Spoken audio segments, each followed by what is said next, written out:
Hi friends, welcome to Maya's Kitchen Secrets. കഴിഞ്ഞ 2-3 വീഡിയോസിൽ ഞാൻ കാണിച്ചത് പലതരം ദോശകൾ ഉണ്ടാക്കുന്നത് എങ്ങനെയാണെന്നാണ്. അതെല്ലാവരും കണ്ടു കാണുമല്ലോ.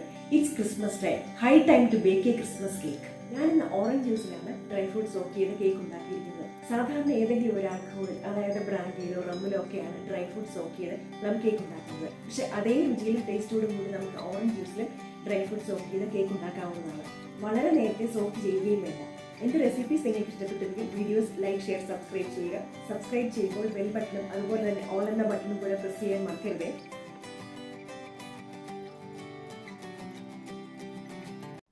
ഓറഞ്ച് ജ്യൂസിൽ സോക്ക് ചെയ്യാനുള്ള ഡ്രൈ ഫ്രൂട്ട്സും നട്ട്സുമാണിത്.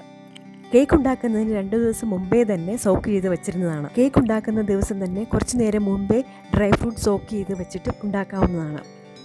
3 ടേബിൾ സ്പൂൺ വീതം ചെറുതായി കട്ട് ചെയ്ത ഡേറ്റ്സ്, ബ്ലാക്ക് റേസിൻസ്, പല കളറിലുള്ള ടൂട്ടി ഫ്രൂട്ടി, കാഷ്യൂ നട്ട്സ് എന്നിവ എടുക്കണം. അതുകൂടാതെ 1 ടേബിൾ സ്പൂൺ ഉണക്ക ഇഞ്ചി, ഡ്രൈ ജിഞ്ചർ, അതും ചേർത്തിട്ടുണ്ട്. ഇവയെല്ലാം സൂപ്പർ മാർക്കറ്റിലൊക്കെ കിട്ടുന്നതാണ്. 4 ഓറഞ്ചിൻ്റെ ജ്യൂസാണിത്. ഡ്രൈ ഫ്രൂട്ട് സോക്ക് ചെയ്യുവാനായി ഇതിൽ നിന്നും ആവശ്യത്തിന് ഓറഞ്ച് ജ്യൂസ് എടുക്കാം. കാഷ്യൂ നട്ട്സ് ഒഴികെ ബാക്കിയെല്ലാം ഓറഞ്ച് ജ്യൂസിൽ സോക്ക് ചെയ്യുക. കാഷ്യൂ നട്ട്സ് ഇപ്പോഴേ സോക്ക് ചെയ്താൽ അതിൻ്റെ ക്രഞ്ചിനെസ് ഒക്കെ മാറി സോഫ്റ്റ് ആകും. ഒരു പാത്രത്തിൽ ഡ്രൈ ഫ്രൂട്ട്സും ഓറഞ്ച് ജ്യൂസും എടുത്ത് ഇളക്കിയതിന് ശേഷം എയർ ടൈറ്റ് ആയിട്ടുള്ള ഒരു കണ്ടെയ്നറിലേക്ക് മാറ്റാം. കേക്കിൽ ചേർക്കുവാനുള്ള ഡ്രൈ ഫ്രൂട്ട്സും നട്ട്സും ഒക്കെ നിങ്ങൾക്ക് ഇഷ്ടമുള്ളതുപോലെ വേറെ പലതും ചേർക്കാവുന്നതാണ്. ജ്യൂസ് ഫ്രൂട്ട്സിന് മുകളിൽ പൊങ്ങിക്കിടക്കത്തക്ക വണ്ണം ഒഴിക്കുക. 2 ദിവസത്തിന് ശേഷം ഈ ജ്യൂസ് ഉപയോഗിക്കാം. ബട്ടർ മിൽക്ക് ഉണ്ടാക്കുവാനായി 1/2 ഗ്ലാസ് തിളപ്പിച്ചാറിയ പാലിൽ 1.5 ടീസ്പൂൺ വിനെഗർ ചേർക്കുക. വിനെഗർ ചേർത്ത് നന്നായി ഒന്ന് ഇളക്കി വയ്ക്കുക. പാൽ ഒരുപാട് തണുക്കുവാൻ പാടില്ല, നോർമൽ ടെമ്പറേച്ചറിലായിരിക്കണം. കാരമൽ ഉണ്ടാക്കുവാനായി ഇനി പഞ്ചസാര ചൂടാക്കാം. പഞ്ചസാര കരിഞ്ഞു പോകാതെ സൂക്ഷിക്കണം. അതിനായി ലോ ടു മീഡിയം ഫ്ലെയിമിലാണ് വെക്കേണ്ടത്. പഞ്ചസാര നല്ലവണ്ണം മെൽറ്റായി ഇങ്ങനെ ഒരു ബ്രൗൺ കളറാകുമ്പോൾ അതിലേക്ക് 1/2 കപ്പ് വെള്ളം ചേർക്കുക. വെള്ളം ചേർത്ത് കുറച്ച് കോൺസെൻട്രേറ്റഡ് ആകുന്നതുവരെ ഇളക്കി കൊടുക്കുക. ഇപ്പോൾ കാരമൽ നന്നായി കുറുകിയിട്ടുണ്ട്. ഇനി ഈ ഫ്ലെയിം ഓഫ് ചെയ്യാം.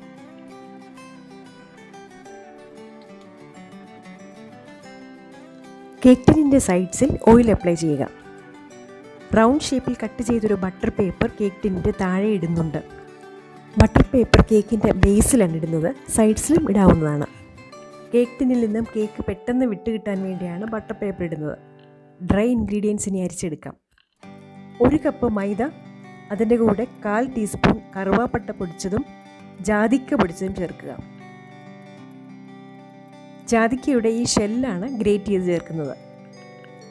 ഇതിലേക്ക് 1/2 ടീസ്പൂൺ ബേക്കിംഗ് സോഡയും 1 ടീസ്പൂൺ ബേക്കിംഗ് പൗഡറും ചേർത്ത് അരിച്ചെടുക്കുക. 2 ഗ്രാമ്പൂവും ഏലക്കായും പൊടിക്കാൻ ബുദ്ധിമുട്ടായതുകൊണ്ട് പഞ്ചസാരയുടെ കൂടെ പൊടിച്ചു ചേർക്കാം. നന്നായി മിക്സ് ആകുവാൻ വേണ്ടി 3 പ്രാവശ്യം അരിച്ചെടുത്ത ഡ്രൈ ഇൻഗ്രീഡിയൻസ് ആണിത്. 2 ദിവസം മുൻപേ ഓറഞ്ച് ജ്യൂസ് ഒഴിച്ച് വെച്ചിരുന്ന ഡ്രൈ ഫ്രൂട്ട്സ് ആണിത്. ജ്യൂസ് ഫ്രൂട്ടിൽ നന്നായി അബ്സോർബ് ആയിട്ടുണ്ട്. ബട്ടർ മിൽക്കും റെഡി ആയിട്ടുണ്ട്. ബട്ടർ മിൽക്കിലേക്ക് 1/4 കപ്പ് എണ്ണ ഒഴിച്ചിളക്കി അതൊന്ന് മാറ്റി വയ്ക്കാം. സൺഫ്ലവർ ഓയിൽ ഇല്ലാത്തതുകൊണ്ട് റൈസ് ബ്രാൻ ഓയിലാണ് ഞാൻ യൂസ് ചെയ്തിരിക്കുന്നത്. ഇനിയാണ് ആക്ച്വൽ കേക്ക് മിക്സിംഗ്. ഒരു ബൗളിലേക്ക് സോക്ക് ചെയ്ത് വെച്ചിരുന്ന ഡ്രൈ ഫ്രൂട്ട്സ് എടുത്ത് അതിലേക്ക് കാരമൽ ചേർക്കുക. ഒന്ന് ഇളക്കിയതിന് ശേഷം പൊടിച്ച പഞ്ചസാര കുറേശ്ശെയായി ചേർത്തിളക്കുക. ഒരുമിച്ചിട്ടാൽ പഞ്ചസാര കട്ട കെട്ടുവാനിടയുള്ളതുകൊണ്ടാണ് കുറേശ്ശെയായി ചേർക്കുന്നത്.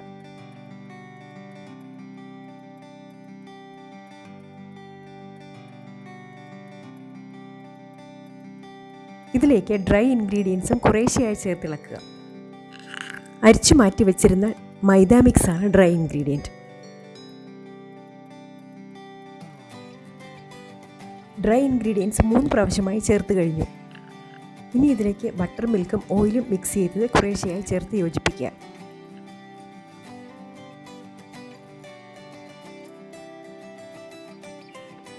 അങ്ങനെ യോജിപ്പിച്ചു കഴിഞ്ഞു. ഇനിയാണ് കട്ട് ചെയ്ത് വെച്ച കാഷ്യൂ നട്ട് ഇതിലേക്ക് ചേർക്കേണ്ടത്.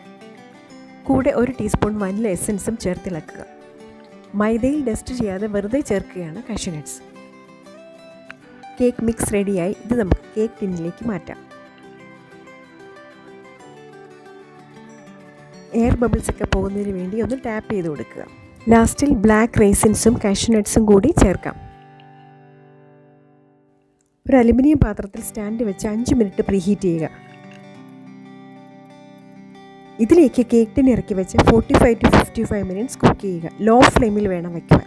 പാത്രം പ്രീഹീറ്റ് ചെയ്യുന്നതും ലോ ഫ്ലെയിമിൽ തന്നെ ആയിരിക്കണം. മുകളിൽ വയ്ക്കുന്ന അടപ്പിന് മുറുക്കമില്ലെങ്കിൽ എന്തെങ്കിലും വെയിറ്റ് ഉള്ളത് വെച്ച് കൊടുക്കാവുന്നതാണ്. ഒരു സോസ് പാനിലോ പ്രഷർ കുക്കറിലോ ഒക്കെ കേക്ക് ഇതുപോലെ ഉണ്ടാക്കാവുന്നതാണ്. ഒരു OTGയിലാണ് ഉണ്ടാക്കുന്നതെങ്കിൽ പ്രീഹീറ്റ് ചെയ്തിട്ട് 180 ഡിഗ്രി സെൽഷ്യസിൽ 30 തൊട്ട് 35 മിനിറ്റ് വരെ ബേക്ക് ചെയ്തെടുക്കണം. ഇപ്പോൾ 45 മിനിറ്റ് കഴിഞ്ഞ് കേക്ക് നന്നായി ബേക്ക് ആയിട്ടുണ്ട്. കത്തി കൊണ്ട് സൈഡിലൂടെ ഒന്ന് ഇളക്കിയതിന് ശേഷം കേക്ക് ടിന്നിൽ നിന്നും കേക്ക് മാറ്റിയെടുക്കാവുന്നതാണ്.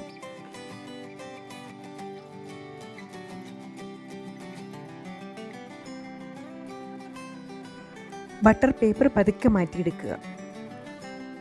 സോഫ്റ്റായ ക്രിസ്മസ് കേക്കാണിത്. കടയിൽ നിന്നൊക്കെ വാങ്ങുന്ന കേക്കിന് ഇത്രയും സോഫ്റ്റ്നെസ് കാണാറില്ല.